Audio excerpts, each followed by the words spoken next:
દોસ્તો, મારી ગુજ્જુની મોજ ચેનલમાં આપનું સ્વાગત છે। આજના વિડીયોમાં આપણે વાત કરવા જઈ રહ્યા છીએ કે ઠાકોર ફેમિલીના ઘરે હવે ફાઇનલી ગુડ ન્યૂઝ આવી ગયા છે। છોટુ બેબીનું વેલકમ થઈ ગયું છે। દોસ્તો, હવે સરસ મજાની પધરામણી થઈ ગઈ છે। તો છોટુ બેબી કેવી લાગી રહ્યું છે, તેમનો હોસ્પિટલમાં આ સફર કેવો રહ્યો, પૂનમ ભાભીની તબિયત હવે કેવી છે, છોટુ બેબીને સૌથી પહેલા કોને તેડ્યું હતું, કોના હાથમાં સૌથી પહેલા આપવામાં આવ્યું હતું, બધી જ માહિતી મળશે તમને આપણા આ વિડીયોમાં। મારી ચેનલ ઉપર નવા હોય તો ચેનલને ફટાફટ લાઈક શેર અને સબસ્ક્રાઇબ કરી દો। Full video in life of Thakor channel દોસ્તો, ફૂલ વિડીયોની લિંક ડિસ્ક્રિપ્શનમાં મૂકેલી છે, ત્યાં જઈ તમે આખો વિડીયો વોચ કરી શકો છો। આવી ટૂંકી ટચુકડી લાઈવ લેટેસ્ટ ટ્રેન્ડિંગ માહિતી મેળવવા માટે કરી દો મારી ચેનલને ફટાફટ સબસ્ક્રાઇબ। તો ચાલો દોસ્તો, વધારે રાહ ન જોતા આપણે વિડીયોની શરૂઆત કરી દઈએ છીએ। તમે વિડીયોમાં લાઈવ જુઓ કે આજે તો પૂનમ ભાભીને ફાઇનલી હોસ્પિટલે લાવી દીધા છે। બચ્ચા પાર્ટી આખું જ ફૂલ ફેમિલી આજે હોસ્પિટલમાં છે। તેમના મમ્મીને સાંજે ભેંસને દોઈ અને પાલીને કામ બતાવી અને મોડા આવ્યા હતા। એટલી વારમાં તો હવે પૂનમ ભાભીને ફાઇનલી હવે લઈ ગયા છે ડિલિવરી માટે। અને આ બાજુ સંધ્યા ટાઈમે સરસ મજાની હોસ્પિટલમાં માતાજીની આરતી ચાલુ થઈ ગઈ છે। જુઓ, સંજયભાઈ, તેમના મમ્મી, બધા જ લોકો અહીંયા આરતી ઉતારી રહ્યા છે। અને સરસ મજાના આ શુભ ટાઈમે પૂનમના દિવસે બહુચર માતાની અસીમ કૃપાથી તેમના ઘરે છોટુ બેબીનો જન્મ સાંજના સમયે થઈ ગયો છે। તો many and very congratulations for Thakor family. તો જુઓ, હવે ન્યૂ લિટલ છોટુ બેબી આવી ગયું છે, તેની પધરામણી થઈ ચૂકી છે। બધાની હળબળાટી જોઈને ફાઇનલી ડોક્ટરે ઈશારો કરી દીધો છે। ગુડ ન્યૂઝ આવી ગયા છે, બધાના ચહેરા ઉપર ખુશીઓ છવાયેલી જોવા મળી રહી છે। સંજયભાઈના તો હરખ જ માતા નથી। અરે દોસ્તો, હરખ તો હોય જ ને। જો સરસ મજાના આ સંધ્યા ટાઈમે આરતીના સમયે આ મસ્ત મજાની ગુડ ન્યૂઝ મળી તો તેમના મમ્મી પણ એકદમ ખુશ થઈ ગયા। અરે ફાઇનલી જે ઘડીનો ઘણા ટાઈમથી ઇંતજાર હતો એ ઘડી હવે ખત્મ થઈ। ફાઇનલી અહીંયાથી હવે છોટુ બેબીની કિલકારીઓ સંભળાઈ ગઈ છે ને ફાઇનલી તેને રૂબરૂ સમક્ષ સંજયભાઈએ જોઈ લીધું છે। હવે તેમને શાંતિ થઈ। તો છોટુ બેબીનું વજન, એની કિલકારી બધું જોઈ અને હવે સંજયભાઈને થોડીક રાહત થઈ। બધાને તો એકદમ ખુશીઓ જોવા મળી રહી છે। અને જો બંને દીકરીઓને લાડકું હવે એક ન્યૂ છોટુ બેબી આવી ગયું। હવે સંજયભાઈ ને પૂનમ ભાભીનું ન્યૂ સ્મોલ એમનું ફેમિલી હવે કમ્પ્લીટ થયું। ફાઇનલી અહીંયા આ રૂમમાં છોટુ બેબીને રાખેલું છે અને પૂનમ ભાભીને અલગ રૂમમાં શિફ્ટ કરેલા છે। તો ફાઇનલી છોટુ બેબીને જોવા માટે સંજયભાઈ, તેમની બે લાડકી દીકરીઓ બધા જ જોવા આવી ગયા છે।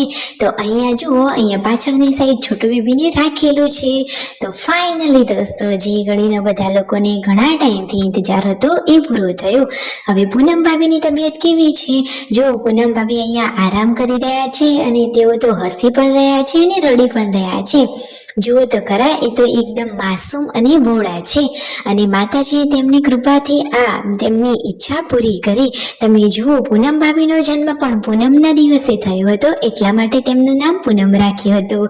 અને આજે છોટુ બેબીનો જન્મ પણ સરસ મજાના આ બહુચર માતાની એવી અસીમ કૃપાથી પૂનમના દિવસે જ થયો છે। ને સંજયભાઈ તો પૂનમ ભાભીનો બહુ જ સપોર્ટ કરી રહ્યા છે અને એક પતિનો સાથ જ પત્ની માટે સારો હોય છે। તો જુઓ, અહીંયા સંજયભાઈ વિડીયો કોલ કોને કરી રહ્યા છે? કાજલબેનનો આવ્યો છે વિડીયો કોલ। તો વિડીયો કોલમાં પૂનમ ભાભી સાથે વાતચીત કરી અને સમાચાર પૂછ્યા અને ઘણું બધું કોંગ્રેચ્યુલેશન્સ કહ્યું। ફાઇનલી જુઓ, પૂનમ ભાભીની કેટલી તકલીફ પડી રહી છે, પરંતુ સંજયભાઈ તેમની સાથે હરેક ક્ષણે તેમની સાથે અને હાજર છે। હંમેશા તેઓ આમ સપોર્ટ કરતા રહે। આ તો એકદમ ક્યુટ કપલ છે અને હવે તેમનું ફેમિલી કમ્પ્લીટલી પૂરું થયું। પૂનમ ભાભીને જુઓ કેટલી વેદના થઈ રહી છે, પરંતુ પોતાના બાળક આવવાની ખુશીઓ ઘણી બધી છે। તો ફાઇનલી પૂનમ ભાભી અને સંજયભાઈનું ફેમિલી હવે કમ્પ્લીટ થઈ ગયું છે। તમને અમારી માહિતી કેવી લાગી? સત્ય અને સચોટ લાઈવ લેટેસ્ટ માહિતી ગમી હોય તો ચેનલને સબસ્ક્રાઇબ કરવાનું તો ભૂલતા જ નહીં। ફાઇનલી હવે બધા લોકો જમવા માટે હોસ્પિટલે આવ્યા હતા। એટલામાં જ જુઓ, પૂનમ ભાભીના ભાઈ ભાભી અહીંયા તેમની ખબર પૂછવા આવ્યા હતા। પરંતુ દોસ્તો જુઓ, પિયરમાંથી ભાઈ ભાભી આવ્યા, પરંતુ સંજોગો વસાત જણાવતા પણ દુઃખ થઈ રહ્યું છે કે તેમના મમ્મી પપ્પા તો નથી। તો જુઓ, એ તો એકદમ ભાવુક જ થઈ ગયા અને રડી પડ્યા। તેમના ભાઈઓ પણ ખુશ થઈ ગયા છોટુ બેબીને જોઈને। અને બધા લોકો હવે જમવા માટે હોટલમાં આવી ગયા છે. જેન્સો, વિયુ, ગુડ્ડુ બધા લોકોને તો પીઝા ખાવા હતા. અરે આજે આટલો ખુશીનો માહોલ હોય ને એમની ઈચ્છા પૂરી ના થાય એવું થોડી ને બને. તો ફાઇનલી જુઓ સંજયભાઈએ બચ્ચા પાર્ટી માટે પીઝા ઓર્ડર કરી લીધા છે અને તેમના માટે સબ્જી અને રોટી. તો અહીંયા એ લોકોએ જમી લીધું છે. શિલ્પા ભાભી અને પાર્વતી ભાભી હોસ્પિટલમાં છે તો એમના માટે પેક કરાવી લીધું છે. અને જો આ રહ્યા પૂનમ ભાભીના બે ભાઈ મેહુલભાઈ અને હેમંતભાઈ. એ લોકો અહીંયા સંજયભાઈને પણ ભેગા થયા. ફાઇનલી અહીંયા જુઓ મહેમાન આવ્યા હતા, લાલાભાઈ આવ્યા હતા. એ જુઓ અહીંયા ખુશીના સમાચાર સાંભળી અને બધા લોકો અહીંયા ફોન કરી રહ્યા હતા. તો આજે તો એકદમ ખુશીનો માહોલ છવાઈ ગયો.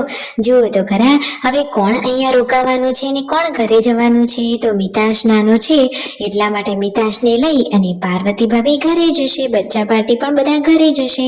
અહીંયા શિલ્પા ભાભી અને રોકાશે સાથે સંજયભાઈ. સંજયભાઈ તો પૂનમ ભાભીની દરેક ક્ષણે તેમની સાથે છે. ફાઇનલી છોટુ બેબી પૂનમ ભાભીની જોડે આવી ગયું છે. સૌથી પહેલા તો જુઓ સંજયભાઈ છોટુ બેબીને જોઈને ખૂબ જ ખુશ થઈ ગયા હતા. પછી તેમની લાડકી દીકરીઓએ પણ પોતાનું આ છોટુ બેબી જોઈ લીધું. આખા ફેમિલીએ આ સાથે સરસ મજાનો વિડીયો રીલ બનાવી લીધો છે. એકદમ full and complete your family. તો દોસ્તો એકદમ ખુશીના સમાચાર મળ્યા અને જો બધા જ લોકો છોટુ બેબીને આશીર્વાદ આપી રહ્યા છે. તેમના દાદીમાએ તો અહીંયા જુઓ છોટુ બેબીને ઘણા વાલ આશીર્વાદ આપી દીધા છે. દાદીમાના આશીર્વાદથી અધિક શું હોય. પછી ફાઇનલી જુઓ અહીંયાથી બધા વિદાય લઈ રહ્યા છે. તો હવે પૂનમ ભાભીને કેટલા દિવસ રોકાવાનું છે એ હવે નેક્સ્ટ વિડીયોમાં ખબર પડશે. માહિતી ગમી હોય તો કરો સબસ્ક્રાઈબ.